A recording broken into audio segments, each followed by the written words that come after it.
अभिषेक, बताओगे भी तुम मुझे इतनी रात को कहाँ लेकर जा रहे हो? एक सरप्राइज गिफ्ट है तुम्हारे लिए, वही देने ले जा रहा हूँ। Surprise gift? अरे वो तो तुम मुझे घर पर भी दे सकते थे। हर गिफ्ट घर पर लाकर नहीं दिया जा सकता मेरी जान। कुछ गिफ्ट स्पेशल होते हैं, उन्हें वहीं दिया जा सकता है जहाँ उन्हें दिया जाना चाहिए। पर ऐसा भी क्या गिफ्ट है अभिषेक?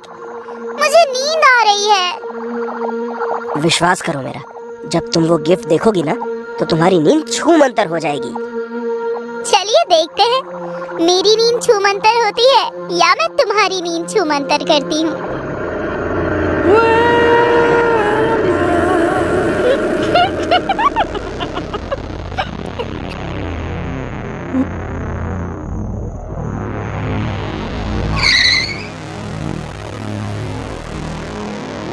लो बीवी साहिबा, आ गई हमारी मंजिल, उतरिए। वाह, कितना खूबसूरत बंगलो है। पसंद आया? मुझे क्या, ये तो किसी को भी पसंद आएगी। तो इस बंगलो में तुमने सरप्राइज गिफ्ट छुपा रखा है? छुपा कर नहीं रखा, वो सरप्राइज गिफ्ट तो मैं तुम्हें दे चुका हूँ। मतलब? No no no no no no, तुम्हारा मतलब कि ये बंगलो? 100%। ये रही कीज, गेट खोलिए। तुमने सच ही कहा था, मेरी नींद तो वाकई छूमंतर हो गई। वाह! बंगलों की खुशी में मैंने कल 2-3 लोगों को एक छोटी सी गैदरिंग के लिए बुलाया है। बहुत अच्छा किया।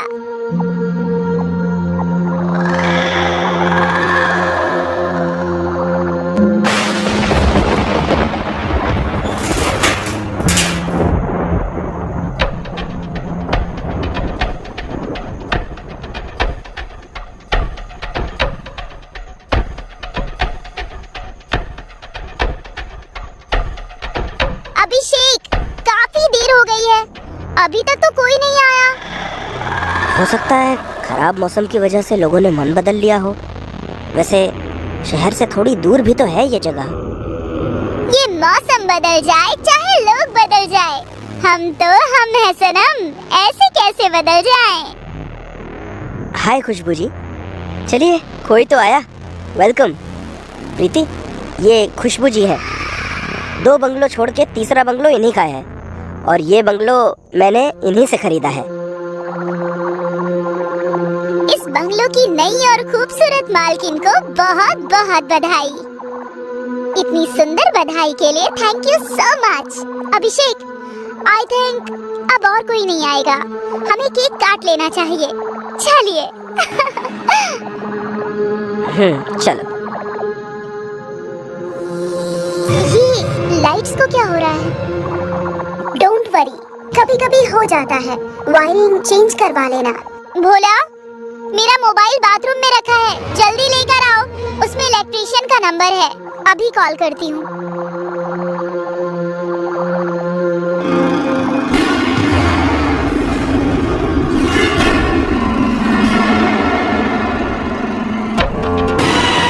नहीं नहीं, ये नहीं हो सकता।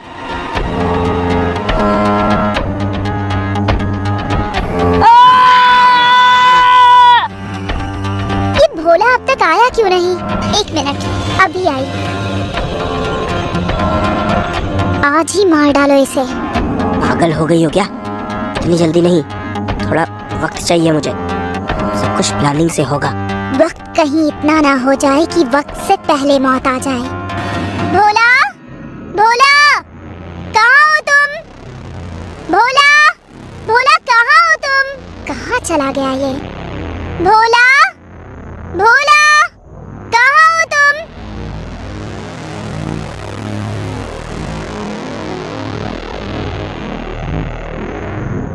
अभिषेक, अभिषेक, वो भोला अंदर कहीं नहीं है। व्हाट? अरे अंदर ही तो गया था, मैं देखता हूँ। रहने दीजिए सर, भाग गया होगा वो। 1 नंबर का चोर है भोला। मैडम के कमरे में अगर उसे कुछ कीमती मिल गया होगा तो वो पक्का लेकर जा चुका है। लेकिन कमरे में तो ऐसी कोई कीमती चीज नहीं थी। Come on Preeti, I think he is right. 50,000 cash मैंने कमरे में ही रखे थे, शायद वही चुरा कर भाग गया होगा। मेरे हिसाब से आज के दिन 50,000 में कोई बुरा आदमी आपसे दूर हो गया तो इस घर का गुड लक है। अब जल्दी से केक शेक खाना वाना खिलाओ भाई, ताकि मैं भी घर जाऊं और आप लोगों को अपना पर्सनल टाइम दूं। आप भी ना बहुत जॉली हैं। लीजिए।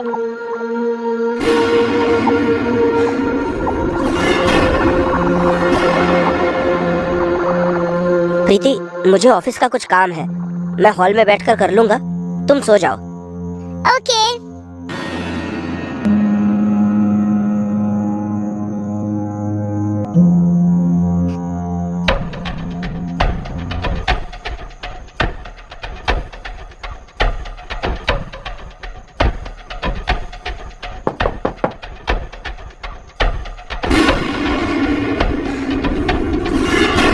ये सब सच में हुआ था या कोई बुरा सपना था?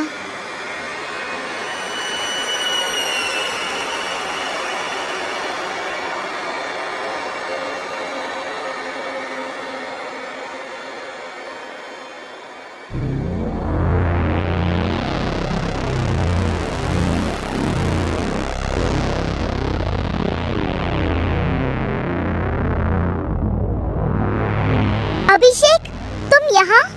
मुझे लगा तुम ऑफिस निकल गए। अरे हाँ, मैं ऑफिस ही जा रहा था, लेकिन खुशबू जी का फोन आ गया कि अपना बैलेंस अर्जेंट चाहिए, तो यहीं आ गया। अब आप दोनों बातें कीजिए, मैं चलता हूँ।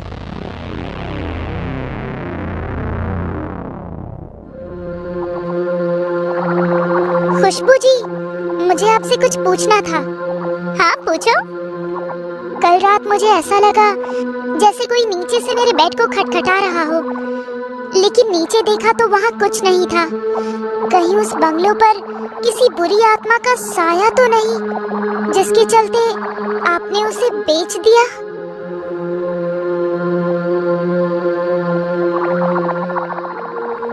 बुरी आत्मा? मुझे विश्वास नहीं होता प्रीति। इस नए जमाने में भी तुम ऐसी दकियानुसी बातों पर विश्वास करती हो? बिलीव मी, तुम्हें वहाँ कोई वहम हुआ होगा। ऐसा कुछ नहीं है। मैं तो बरसों वहाँ रही हूँ और मैंने उस बंगलो को इसलिए बेचा क्योंकि मैं दो बंगलों का मेंटेनेंस हैंडल नहीं कर पा रही थी। यू नो ना, मेरे हस्बैंड के मिसिंग हो जाने के बाद मैं फाइनेंशियली बहुत ज़्यादा टूट गई थी। पुलिस ने भी गिव अप कर दिया है। कहते हैं कि शायद वो अब इस दुनिया में नहीं है। ओह, आई एम सॉरी।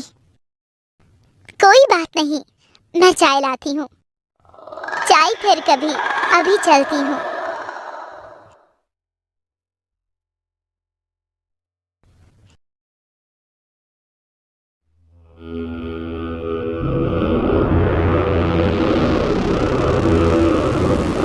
हाँ अभिषेक, कितनी देर में आ रहे हो? सॉरी यार, मुझे एक क्लाइंट को लेने शहर से बाहर जाना है, तो थोड़ा लेट हो जाएगा, तुम सो जाना। क्या अभिषेक, कितने प्यार से खाना बनाया था कि साथ खाएंगे। आई नो बाबा, लेकिन काम तो काम है। मैं सोनू को घर भेज दूंगा। बाय।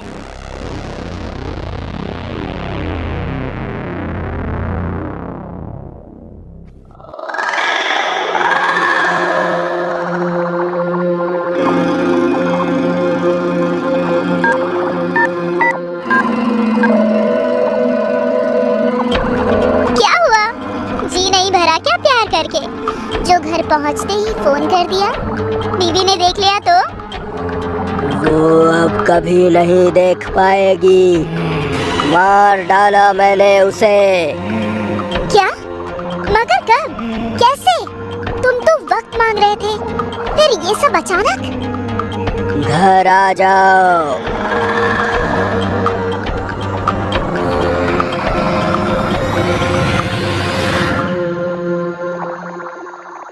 सोनू, सोनू, जल्दी आओ सोनू।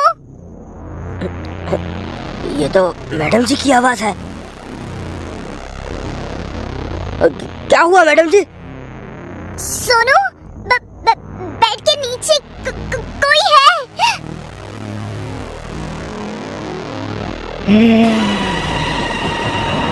नहीं, ये नहीं हो सकता। क्या हुआ सोनू? क्या नहीं हो सकता? मैडम, वो वो वापस आ गया है मैडम। वो कौन?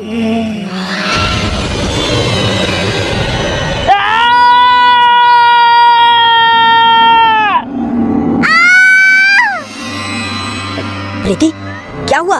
प्रीति, क्या हुआ? अभिषेक, थैंक गॉड तुम आ गए। बेड के नीचे भूत है, उसने सोनू को नीचे खींच लिया है। मैंने अपनी आंखों से देखा है अभिषेक। रुको रुको, मैं देखता हूँ। नहीं अभिषेक, तुम मत जाओ उधर, वरना वो तुम्हें भी खींच लेगा। प्रीति डरो मत, भूत भूत कुछ नहीं होता है, विश्वास करो मुझ पर।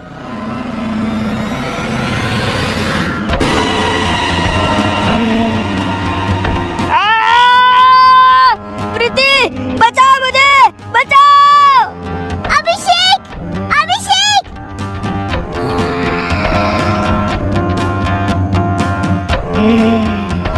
कौन हो तुम? और हम सबको क्यों मार रहे हो? क्या बिगाड़ा है हमने तुम्हारा? घबराओ मत, मैं तुम्हें नहीं मारूंगा प्रीति, मैं उसे ही मारूंगा जिन्होंने मुझे मारा था। वो कौन तुम? मेरा नाम गौरव है। खुशबू मेरी ही बीवी थी। तुम्हारे पति और खुशबू के बीच अफेयर है, और मुझे इस बात का पता चल गया तो भोला और सोनू की मदद से इन्होंने मुझे मारकर बेड के नीचे दफन कर दिया। भोला और सोनू से तो मैं बदला ले चुका हूँ, और अब इसकी और खुशबू की बारी है। नहीं नहीं प्रीति, प्रीति ये झूठ बोल रहा है, झूठ बोल रहा है, ये ऐसा कुछ भी नहीं है।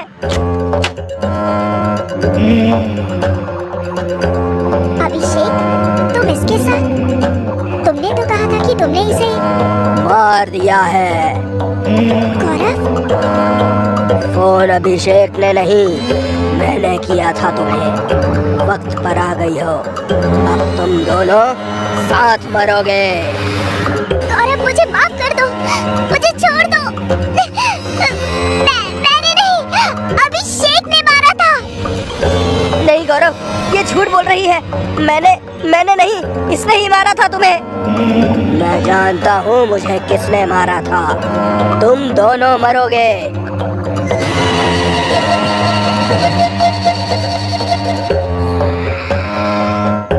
तुम घबराना नहीं प्रीति, सब सीसीटीवी कैमरा में रिकॉर्ड हो गया है। तुम्हें कुछ नहीं होगा। चलता हूँ।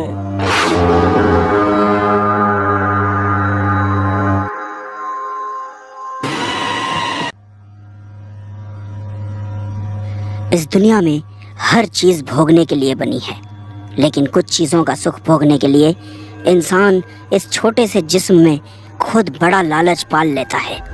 वो भूल जाता है कि लालच एक बुरी बला है, बहुत ही बुरी बला। भाई, हमारी पटवारी से बात हुई थी, उसने सरकारी सड़क का नक्शा दिखाया है हमें। अरे कोई काम की भी बात पता चली या सब फुसकी बम निकले? फुसकी बम नहीं भाई, हाथ गोला निकाला है, वो भी बहुत बड़े वाला। सरकारी सड़क गांव के आखिरी कोने पर जो दयाचंद रहता है ना, उसके जमीन से निकल रही है। और इतना ही नहीं भाई, उसकी जमीन का लगभग 10 एकड़ हिस्सा इंडस्ट्रियल कॉरिडोर में आने वाला है। दयाचंद का पोता तो शहर में रहता है ना? हाँ भाई, इसका मतलब अगर हम उसकी जमीन अभी खरीद लें तो हम जिंदगी भर ऐश से रह सकेंगे। हाँ भाई, बिल्कुल यही बात है। बताओ फिर क्या करें आगे? ये तो अब ध्यानचंद ही बताएगा कि आगे क्या करना है। देख बुड्ढे, तेरे पांव कब्र में लटके हैं, इसलिए कहता हूँ इस जमीन जायदाद से मोह त्याग कर इन कागजात पर दस्तखत कर ले, अपनी जमीन हमारे नाम कर दे। और अगर तुझे ये डर सता रहा है कि हम तुझसे फ्री की रेवाड़ियां ले रहे हैं तो तनाव मुक्त हो जा। तेरी जमीन का जितना बनता है उसकी पाई पाई तुझे मिल जाएगी, और अपनी रुखसती तक ऐश के साथ इस घर में रह, कोई कुछ नहीं कहेगा तुझे। किसान के लिए उसकी जमीन माँ होती है, और माँ का सौदा नहीं किया जाता। जा सकते हो तुम, दरवाजा सामने है। काका, बूढ़ी हड्डियों को जवान खून की तरह कड़कना नहीं चाहिए। हड्डियां टूटने का डर रहता है। अब ये अपनी डायलॉग बाजी बंद कर और चुपचाप दस्तखत कर। भैया, आप लोग ये काका से ऐसे कैसे बात कर रहे हैं? अगर ये अपनी जमीन नहीं बेचना चाहते तो हमें इनके फैसले की रिस्पेक्ट करनी चाहिए। मेरे ख्याल से हमें यहाँ से चलना चाहिए। छोटे, अपना ख्याल अपने पास ही रख, शहर में गुजर बसर करने के काम आएगा। हम यहाँ खेतों में हल चलाकर तेरे शहर का खर्चा पूरा नहीं बनाते, लट के जोर पर कमा कर करते हैं। इसलिए अपना ख्याल अपने पास ही रख। दस्तखत तो इसका बाप भी करेगा। अबे ओ बुड्ढे, कर दे ये खेत हमारे नाम, वरना तेरी उंगलियों के निशान लेकर हम तुझे जिंदा तेरी ही जमीन में गाड़ देंगे। जो करना है कर लो, मगर किसी भी कीमत पर मैं ये जमीन नहीं बेचूंगा। मर जाएगा तो ये सब छाती पर लेकर जाएगा क्या? छाती पर बेशक न जाए, मगर मरने के बाद इस बात की खुशी होगी कि मेरी जमीन मेरी ही छाती पर है। भैया, भैया ये क्या कर रहे हैं आप लोग? मर जाएगा ये। अरे भाई सुनो, भाई रुको, भाई रुको। भैया, भैया छोड़ दो इन्हें, ये गलत है। सही गलत की परिभाषा हमारे आगे नहीं चलती छोटे। हम जो करते हैं वही सही होता है। और सब्र रख, हम इसे मारने ही जा रहे हैं। तीनों भाइयों पर उनका लालच सिर चढ़कर बोल रहा था। उनके लालच के आगे अब इंसानी जिंदगी का कोई मोल नहीं था। लेकिन बुढ़ा भी जीवट था। उसके चेहरे पर मौत के खौफ की जगह हंसी तैर रही थी। भारी बारिश में छाते की आड़ में नेत्रपाल ने बुढ़े का अंगूठा साफ किया और सभी कागजात पर उसके अंगूठे की छाप ले ली। मैं आऊंगा, मैं वापस आऊंगा, मैं वापस जरूर आऊंगा। मेरी जमीन मेरी ही छाती पर रहेगी।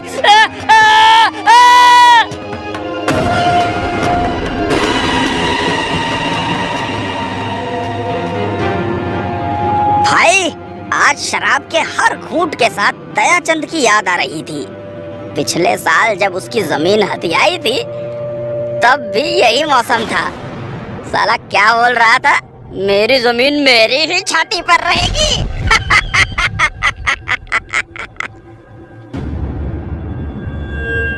किसी को मार भी दो और उसका मजाक भी उड़ाओ। कितने क्रूर हैं आप लोग। ये जीवन एक जंगल के जैसा है छोटे, जहाँ शेर हमेशा कमजोर को खाता है और कभी भी इसका खेद नहीं जताता। तेरी सोच की सुई बेकार में ही एक जगह अटकी है छोटे। आगे बढ़ आगे। पर भाई, उस मरी हड्डी ने एक बात और बोली थी। मैं वापस आऊंगा, मैं वापस आऊंगा, मैं वापस जरूर आऊंगा। अगर वो सच में आ गया तो? अरे भाई, अभी तो एक ही पैग लगाया है तूने और कैसी बहकी बहकी बातें करने लगा है?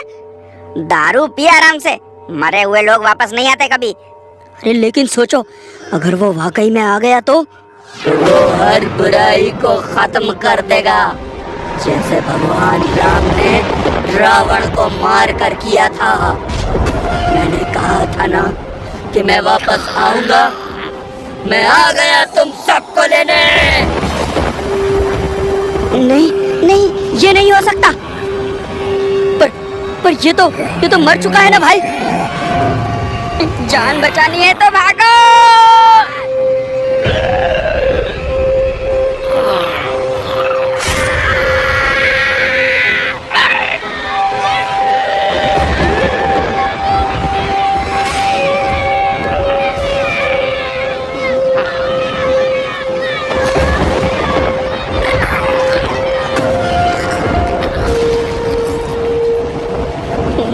मुझे माफ करो बाबा, मुझसे गलती हो गई।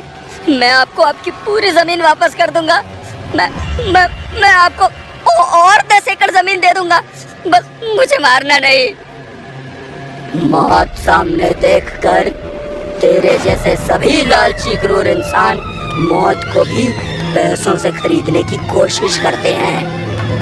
पर पगले, ये सौदा देने से पहले एक बार ये तो सोच लेता कि इस जमीन का ये मरा हुआ आदमी अब क्या करेगा।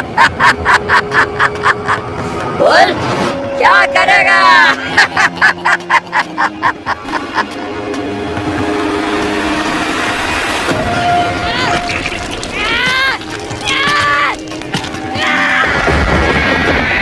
तुम्हें मुझसे डरने की जरूरत नहीं है बेटा। तुम भले इंसान हो। कुछ दिनों में मेरा पोता दिल्ली से यहाँ आने वाला है। मेरी जमीन उसके नाम चढ़ा दो, वरना मेरी जमीन मेरी छाती पर ही रहेगी। समझ रहे हो ना? जरूरत से ज्यादा हासिल करने की चाहत लालच को जन्म देती है, और लालच बुराई को, और बुराई का नाश होना हमेशा से तय रहता है।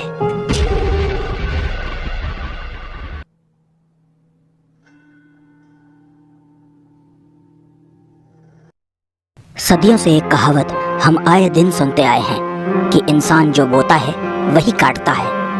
इस बात का मतलब यह है कि कर्मा घूम फिर कर वापस आता है और हर बुरे कर्म का मूलधन और ब्याज सब वसूल लेता है। सालों से दिल्ली में रहने वाले अभय को बेंगलोर की एक आईटी कंपनी ने मैनेजर पोस्ट नौकरी पर रखा है। उसी सिलसिले में अभय अपने परिवार के साथ दिल्ली से बेंगलोर शिफ्ट हो रहा है, लेकिन वो नहीं जानते कि इनके परिवार का कर्मा इनसे सवाल जवाब करने वाला है, जहां होगा मौत का खूनी खेल। शीला, ध्यान से अलार्म लगा लेना, कहीं ऐसा ना हो हम सोते रहें और स्टेशन छूट जाए। डोंट वरी पापा, आपकी बेटी ने आपका ये काम आधे घंटे पहले ही कर दिया है। पूरे 4 अलार्म लगाए हैं। थैंक यू बेटा, एक तू ही है जो हर काम सही करती है। तेरी माँ के ऊपर कोई काम छोड़ दो तो समझो गई भैंस पानी में। कुछ ज्यादा नहीं हो गया अभय? Good night.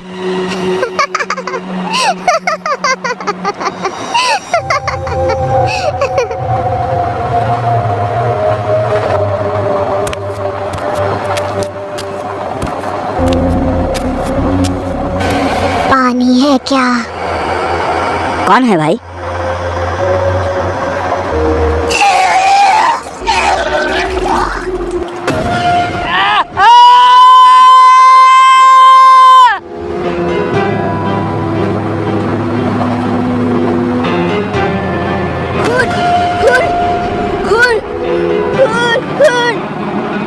अभय, क्या हुआ? पापा, आप ठीक हैं? खून, खून, खून, खून, खून। पापा, पापा आंखें खोलिए पापा। क्या हुआ?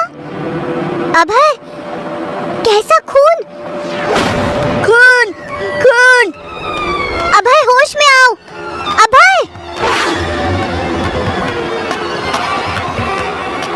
शीला, आकृति, वो यहाँ एक लड़की थी, उसने खून खून की उल्टी की मेरे ऊपर। खून की उल्टी? मगर यहाँ तो कोई नहीं है। लगता है भाई साहब ने कोई बुरा सपना देख लिया है। पानी पिलाइए इन्हें। हाँ, हाँ, लीजिए, पानी लीजिए। बहुत डरावना सपना था। सपनों का क्या है साहब, कभी हंसाते हैं तो कभी डराते हैं। तुम कौन हो? मेरा नाम काल है, अगला ही स्टेशन है मेरा, अरसिर केरे जंक्शन। कुछ लोगों से मिलना है वहाँ। वैसे आप कहाँ उतरने वाले हैं? हम तुमाकुरु उतरने वाले हैं। मेरे स्टेशन से अगला स्टेशन ही है, लेकिन संभल कर, वहाँ एक चुड़ैल भूत का साया है। किसी ने भी कुछ गलत किया होता है तो वो उसको छोड़ती नहीं है। हमें डरने की कोई जरूरत नहीं। हमने कभी किसी का गलत नहीं किया है। मेरा स्टेशन आ गया, जल्दी मिलते हैं।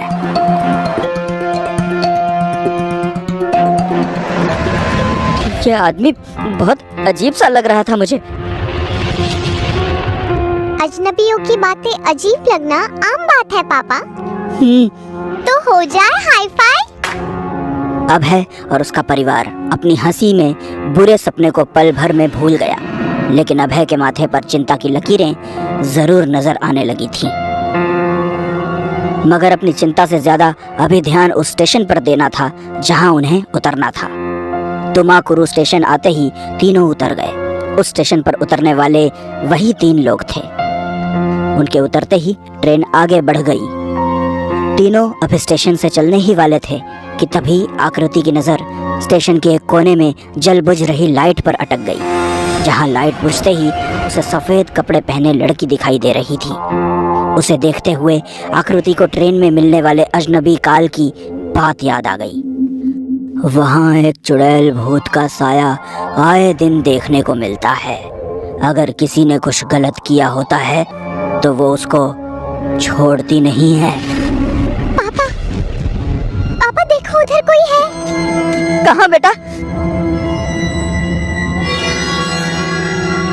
उधर पापा, देखिए ना, वो वही तो खड़ी है। चली जाओ यहाँ से, चली जाओ। मेरे पास मत आओ पापा, मेरे पास मत आओ। आकृति सुनो, रुको आकृति। आकृति, आकृति क्या हुआ तुम्हें? रुको। छोड़ दो मुझे, प्लीज छोड़ दो मुझे। मैंने तुम्हारा क्या बिगाड़ा है? छोड़ दो मुझे। पापा, हे भगवान, आकृति हवा में। अभय, कहीं इसके पीछे स्टेशन का चुड़ैल भूत वाला साया तो नहीं? शीला की बात सुनकर अभय सख्ते में था। उसे कुछ समझ नहीं आ रहा था कि आखिर ये सब क्या हो रहा है। शीला को अपने सवाल से ज्यादा इंटरेस्ट अपनी बेटी में था, इसलिए अभय के जवाब से पहले ही वो वापस आकृति को बचाने दौड़ पड़ी। आकृति! आकृति! तभी वहां से एक और ट्रेन गुजरती है। उस ट्रेन के दरवाजे पर काल खड़ा है। अभय उसे जाता देखता है। काल मुस्कुरा उठता है। यह सब देखकर अभय की सांसें फूल जाती हैं। वो शीला के पीछे दौड़ता है। शीला, शीला रुको! कौन हो तुम और मेरे साथ ये सब क्यों कर रही हो? प्लीज, तुम जो भी हो मेरी बेटी को छोड़ दो। तुम हमारे साथ ऐसा क्यों कर रही हो? हमने तुम्हारा क्या बिगाड़ा है? प्लीज, प्लीज छोड़ दो मेरी बेटी को। अगर तुम चाहते हो कि मैं तुम्हारी बेटी को छोड़ दूं, तो सच बोल। कैसा सच? मेरा सच। आरती? चलो याद तो आई। अब सच बता वरना तेरी बेटी गई। नहीं नहीं नहीं, मेरी बेटी को कुछ मत करना। अभय, ये जो पूछ रही है इसे बता दो प्लीज, वरना हमारी बेटी। प्लीज बता दो अभय। आज से 25 साल पहले इसी स्टेशन से 5 किलोमीटर दूर पर एक कंपनी खुली थी। उसी कंपनी में आरती को बहुत अच्छी जॉब मिली थी। मुझे लगा अगर ये जॉब करने लगेगी तो मुझसे दूर हो जाएगी। आरती प्लीज सुनो तो, क्यों करनी है तुम्हें ये जॉब यार? मैं हूँ ना काम करने के लिए। छोड़ दो इस जॉब को और वापस चलो मेरे साथ। अभय प्लीज, तुम चले जाओ यहाँ से। और ये जॉब मुझे अपने लिए, अपनी फैमिली के लिए करनी है, तुम्हारे लिए नहीं।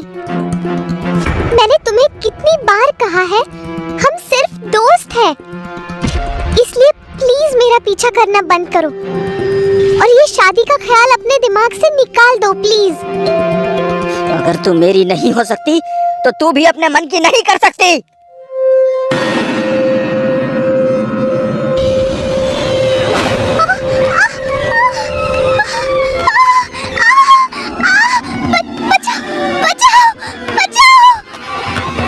मैंने आरती को एसिड डालकर मार दिया, मगर मेरी किस्मत अच्छी थी। मैं पुलिस से बच गया और एक दिन में ये शहर छोड़कर दिल्ली शिफ्ट हो गया। लेकिन ये जगह मुझे फिर वही खींच लाई। मुझे माफ कर दो आरती, मुझे माफ कर दो।